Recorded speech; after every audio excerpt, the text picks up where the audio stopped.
ସେ ଟାଇମ୍‌ରେ ମୁଁ ଦିନକୁ ପାଖାପାଖି 12 ଘଣ୍ଟା ପରିଶ୍ରମ କରୁଥିଲି। ଆଉ ଏ ପରିଶ୍ରମରେ ମୋର ବାପା ମାଆଙ୍କର ବହୁତ ବଡ଼ ହାତ ଅଛି। ଆଗାମୀ ଲକ୍ଷ୍ୟ ମୁଁ ଏଇଟା ରଖିଛି କି ମୁଁ ଆଗାମୀ ବର୍ଷରେ ମୁଁ ଗୋଟେ ଭଲ ଡକ୍ଟର ହେବି। ମୋ ନାଁ ଅଛି ଶିବାଶିଷ ବେହେରା। ମୁଁ କେନ୍ଦ୍ର ବିଦ୍ୟାଳୟ ବରହମପୁରରେ ପଢ଼େ। ମୁଁ ଏଇ ଶ୍ରେୟ ମୋର ବାପା ମା, ମୋର ସାଙ୍ଗସାଥି ଆଉ ମୋର ଶିକ୍ଷକ ସାଥୀମାନଙ୍କୁ ଦେବି। ପରୀକ୍ଷା ବେଳେ ମୁଁ ଦିନକୁ ପାଖାପାଖି 12 ଘଣ୍ଟା ପଢୁଥିଲି। ମତେ ଏ ସଫଳତା ପାଇଲା ପରେ ମତେ ବହୁତ ଖୁସି ଅନୁଭବ ହଉଛି, କାହିଁକିନା ଏ ସଫଳତା ପଛରେ କେତେ ପରିଶ୍ରମ ଅଛି। ସେ ପରିଶ୍ରମକୁ ଯେତେବେଳେ ମୁଁ ଆଉଥରେ ଦେଖିଥାଏ, ସେ ସେ ପରିଶ୍ରମ ଦେଖିକି ମତେ ଏଇଟା ଅନୁଭବ ହୁଏ କି ଏଇ ଯୋଉ 500 ମୁଁ ଏଇଟା ଆଣିଛି, ଏଇଟା ମୋର ପରିଶ୍ରମ ଲାଗି ହିଁ ମୁଁ ଏଇଟା ସଫଳତା ପାଇପାରିଛି। ହଁ, ମୁଁ ମୁଁ ଗୋଟେ ଦିନରେ ଯେତେବେଳେ ପରୀକ୍ଷା 2-3 ମାସ ଥିଲା, ସେତେ ଟାଇମ୍‌ରେ ମୁଁ ଦିନକୁ ପାଖାପାଖି 12 ଘଣ୍ଟା ପରିଶ୍ରମ କରୁଥିଲି। ଆଉ ଏ ପରିଶ୍ରମରେ ମୋର ବାପା ମାଆଙ୍କର ବହୁତ ବଡ଼ ହାତ ଅଛି। ସେ ଯେତେବେଳେ ଆକ୍ଚୁଆଲି ମୋର ଆଶା ନଥିଲା କି ମୋର 100% ଆସିବ। ମୁଁ ଭାବିଥିଲି ମୋର ଏମିତି 95 ଆସିବ, ବଟ୍ ଯେତେବେଳେ ମୁଁ ଦେଖିଲି ମୋର 100% ଆଇଲା, ମାନେ ମତେ ବହୁତ ଖୁସି ଅନୁଭବ ହେଲା। ଆଉ ମତେ ଏମିତି ଲାଗିଲା କି ହଁ, ମୁଁ କିଛି ବଡ଼ ଆଚିଭ୍ କରିପାରିବି। ଆଗାମୀ ଲକ୍ଷ୍ୟ ମୁଁ ଏଇଟା ରଖିଛି କି ମୁଁ ଆଗାମୀ ବର୍ଷରେ ମୁଁ ଗୋଟେ ଭଲ ଡକ୍ଟର ହେବି। ମୁଁ ମୋ ସାଙ୍ଗଙ୍କ ମେଳରେ ମିଶିକି ଆମେ ଆମ ଶିକ୍ଷକଙ୍କୁ ଭଲ ଭାବରେ ସେ ଡାଉଟ୍ ପଚାରୁଥିଲୁ। ମୋର ସାଙ୍ଗସାଥି ବି ବହୁତ ଭଲ ଭାବରେ ସେ ମୋ ସାଙ୍ଗେ ମିଶିକି ପଢୁଥିଲେ। ହଁ, ଏମିତି ବହୁତ ଥର ମତେ ଲାଗିଥିଲା କି ନାଇଁ ଏଇଟା ବହୁତ କଠିନ, ମୁଁ ଏଇଟା କରିପାରିବିନି।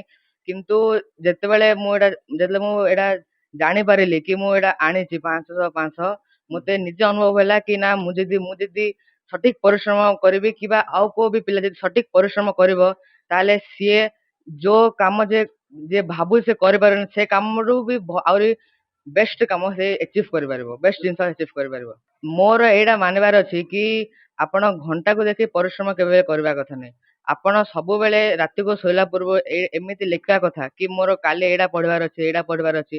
ଆଉ ସେଇ କାମକୁ ଆପଣ ଯଦି ସଠିକ ଭାବରେ ଯଦି ପରିପୂର୍ଣ୍ଣ କରିବେ, ଯଦି ସେ କାମକୁ ଆପଣ ସଠିକ ଭାବରେ ଯଦି କରିପାରିବେ, ତାହେଲେ ଆପଣଙ୍କୁ ସଫଳତା ମିଳିବ ହିଁ ମିଳିବ। ଯେତେବେଳେ ଗଣିତ ପରୀକ୍ଷା ହେଲା, ତାପରେ ଘରୁ ଆସିଲା ପରେ ମତେ ଯେତେବେଳେ ମୁଁ ପ୍ରଶ୍ନଙ୍କ ସଠିକ ଉତ୍ତର ଦେଖିଲି, ମୋ ମନ ଭିତରେ ଉତ୍ତେଜନା ହେଲା କି କଣ ମୁଁ ଏ ପରୀକ୍ଷାରେ ଭଲ କରିପାରିବି କି ନାହିଁ, କଣ ମୁଁ ଭଲ ଫଳ ଆଣିପାରିବି କି ନାହିଁ।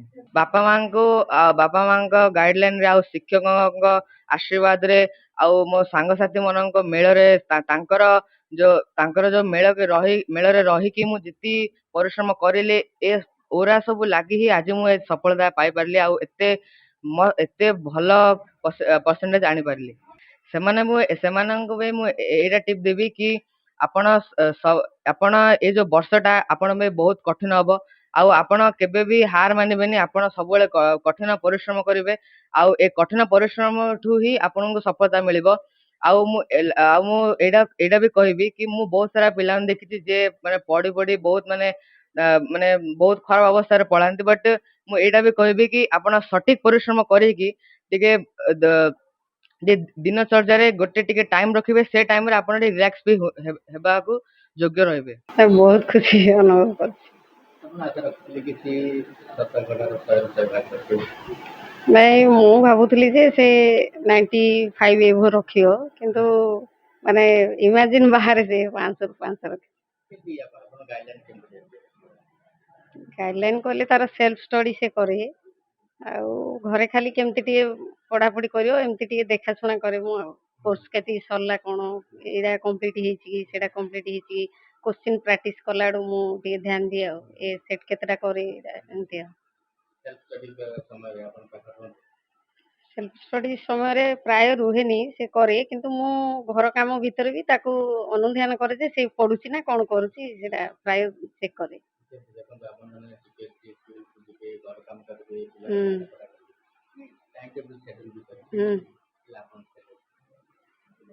ସେଡ୍ୟୁଲ ବେଲେ ସାର୍, ଘରେ କାମ ପ୍ରାୟ ମୋ ଭଉଣୀ ବି ସପୋର୍ଟ କରେ। ଘର କାମରୁ ଟିକେ ମତେ ଇଏ ମିଳେ, ତା ସହିତ ମୁଁ ସ୍କୁଲ କାମ ସହିତ ପିଲାର ପଢାପଢି ଟିକେ ପ୍ରାୟ ଦେଖେ।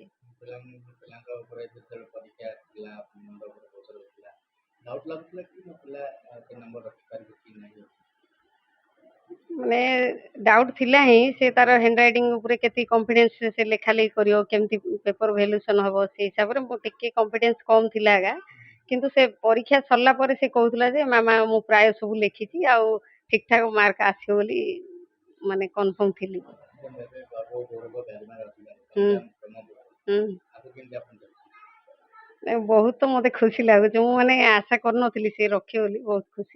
ମୁଁ ସେଥିପାଇଁ କହିଛି ତାର ହାର୍ଡ ଲେବର टीचर उनकर गाइडलाइन मैंने हेल्प आउ घरे फैमिली तार जो मैं ताक सहयोग कर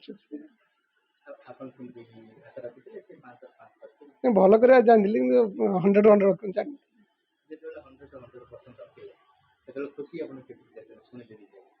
खुशी लगे